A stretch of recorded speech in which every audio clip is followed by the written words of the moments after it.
From our Toronto studios, this is the Muslim News on Muslim Network TV. Assalamu alaikum, I am Ahmed Ramadan. A new Bollywood film, The Taj Story, claims the Taj Mahal was once a Hindu temple. This and more on today's show. Stay tuned. India's Hindu nationalist Rashtriya Swayamsevak Sangh, or RSS, has opened a well-funded lobbying campaign in the United States for the first time. According to investigation by Prism.org, it has hired Squire Patton Boggs, a major Washington firm, in a bid to whitewash its fascist image. RSS has paid $330,000 to the firm in the first 3 quarters of 2025. The RSS is the patron body for more than 50 Hindu right-wing groups, including the ruling Bharatiya Janata Party, or BJP. India's Prime Minister Narendra Modi himself rose from its ranks. For decades, rights groups have accused the RSS and its affiliates of driving anti-Muslim and anti-Christian campaigns, spreading hate rhetoric, and fueling communal riots across India. Experts say the disclosures raise legal questions. Public filings show the firm listed State Street Strategies as its client acting on behalf of the RSS. Former Congressman Bill Shuster is among the 4 lobbyists named. Reports say members of the lobbying team even attended RSS events in India this year. Analysts say the RSS's lobbying campaign could deepen concerns about foreign political influence in Washington, keeping in view its extremist behavior. A new Bollywood film has ignited a fierce debate in India by reviving the discredited claim that the Taj Mahal was once a Hindu temple. The Taj Story, starring veteran actor Paresh Rawal, argues the iconic 17th century monument was originally a Hindu shrine called Taj Mahal. Historians say the claim has no documentary support. They note that the Taj Mahal's construction is one of the best recorded chapters of India's Mughal history. Official chronicles, land deeds, inscriptions, and architectural records all show Mughal Emperor Shah Jahan built the mausoleum in memory of his wife, Mumtaz Mahal. Critics say the film fits a wider pattern in which Hindu nationalist groups seek to reinterpret India's past. Indian textbooks have dropped chapters about the rule of the Mughal Empire. Cities have been renamed, and officials often question Muslim contributions to Indian culture. Here is a special report by Saleha Farouk for Muslim Network. Made for love, now used for hate. This is Taj Mahal today.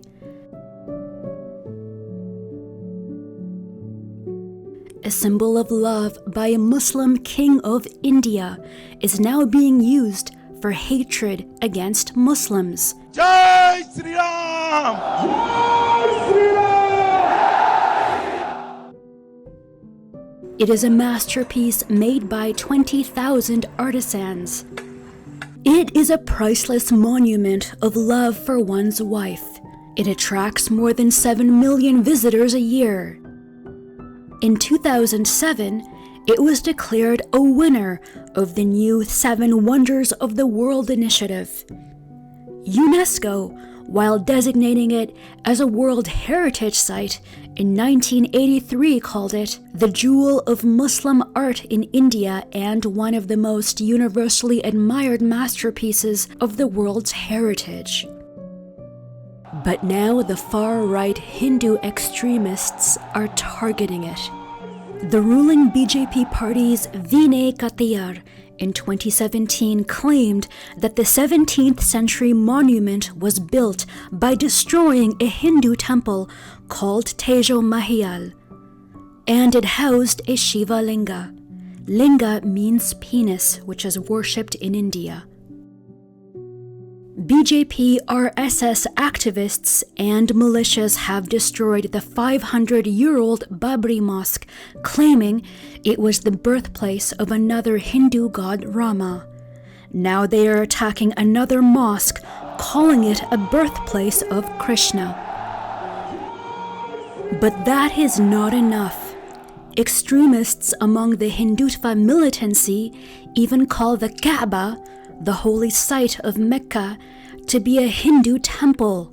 They say Hajar al-Aswad, which Muslims kiss, was linga or penis of Hindu god Shiva, and tawaf is a Hindu practice. May God save us from the extremists. Just Google it to learn more. This is Salaha Farouk reporting from the Toronto studios for Muslim Network TV.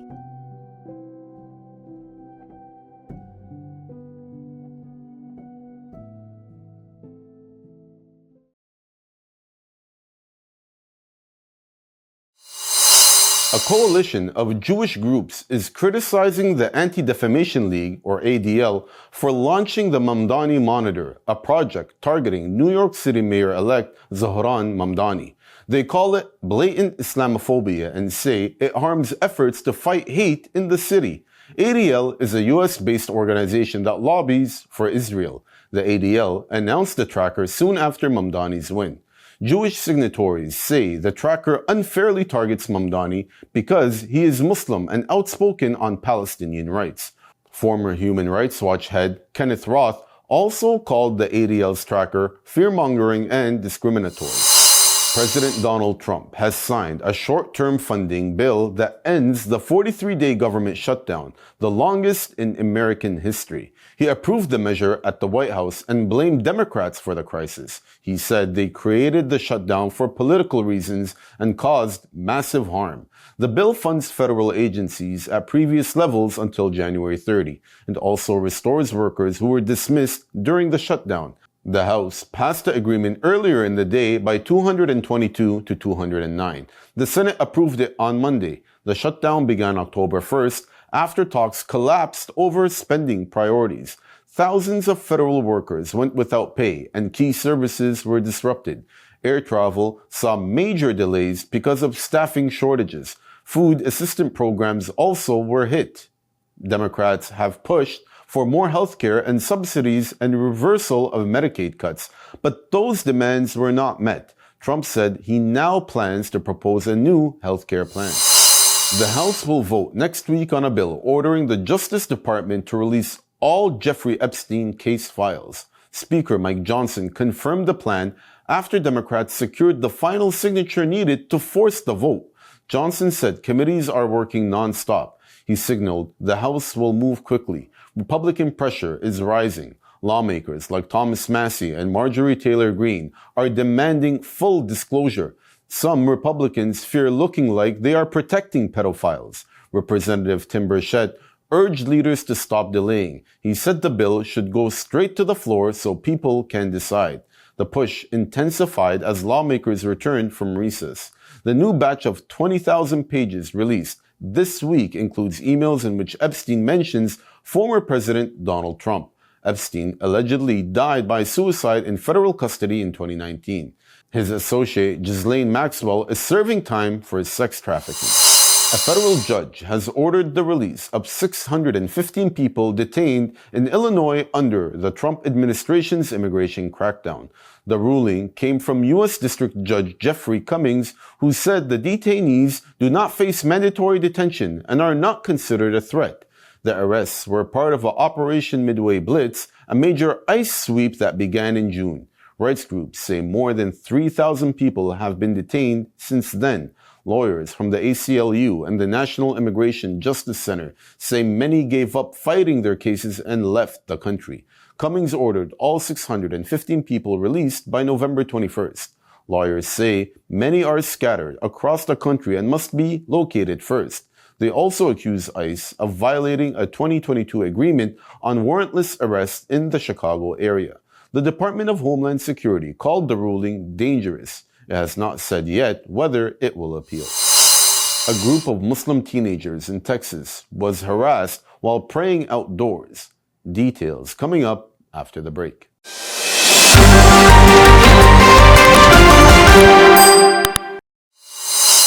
Black veterans buried at Rose Hill Cemetery in Manassas, Virginia, received formal recognition for the first time this Veterans Day. Local veterans of foreign wars and American Legion members recently discovered the old African American cemetery had long been left out of traditional ceremonies. Rose Hill dates back to the mid-1800s. It was created during segregation and now sits hidden between industrial buildings. Many graves are unmarked or too worn to read.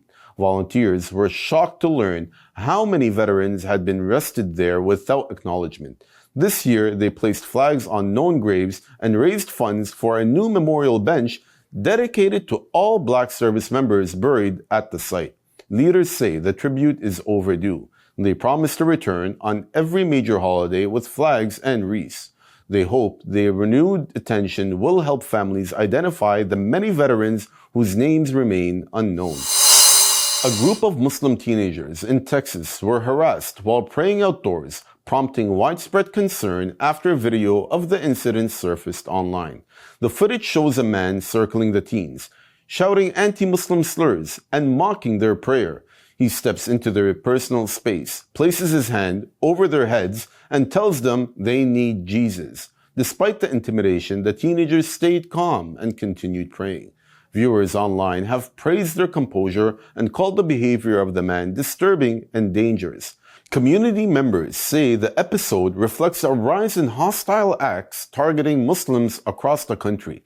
They are urging authorities to take the case seriously and to treat harassment during religious worship as a serious threat to public safety. The Texas chapter of the Council on American Islamic Relations say it wants police to investigate the harassment as a possible hate crime and hold the perpetrator accountable. Saudi Crown Prince Mohammed bin Salman is expected to urge President Donald Trump to pressure the UAE over its support for Sudan's paramilitary Rapid Support Forces, or RSF. The two leaders will meet at the White House next week.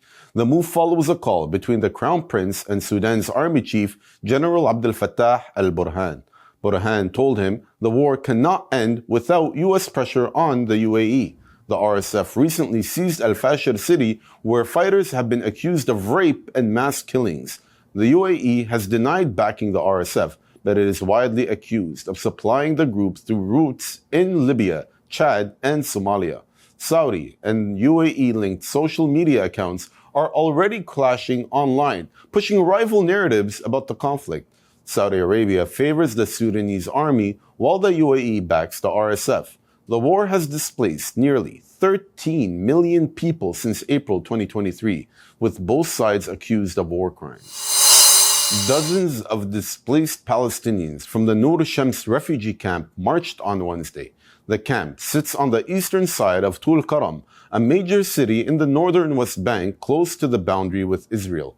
Families demanded the right to return to their homes after fleeing months ago during Israel's ongoing military offensive. Elderly residents gathered at the camp entrance holding signs that read, "We want to return to our homes." They urged the international community to help rebuild the camp and secure their return.